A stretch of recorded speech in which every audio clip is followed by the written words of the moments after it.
Balikan po natin ang ulat kaugnay sa ipapatupad na ceasefire sa Zamboanga City simula ngayong hating gabi.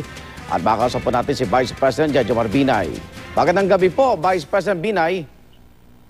Magandang gabi po. Magandang gabi po. Opo, si Arnold Grabe po ito. At ano pong detalye sa napagkasunduan kaugnay po nitong tigil putukan na ipatutupad mamayang hating gabi?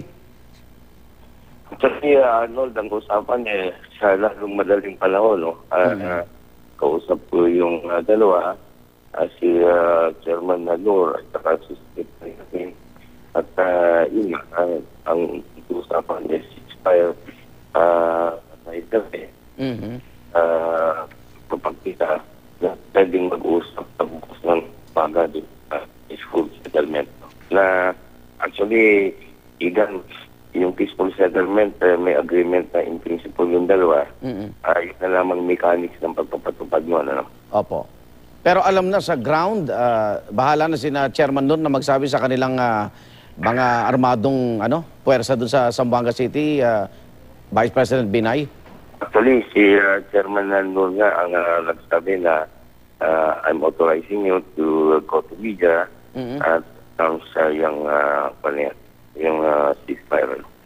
Kaya maraming salamat at sa tulong niyo, Igan, na makarating doon sa dapat makaalam na kasi ito yung how do you call it now in negotiation. Opo. Mas sa mga testing period to yung ceasefire neto, no? At baka naman ipagkamali ng putok, masisira yung usapan, no? Pero ulitin ko, my feeling is there has been an agreement, there's a meeting of the minds for a peaceful settlement. Okay. Pupunta ko bukas sa Kwan. Sa Zamboanga?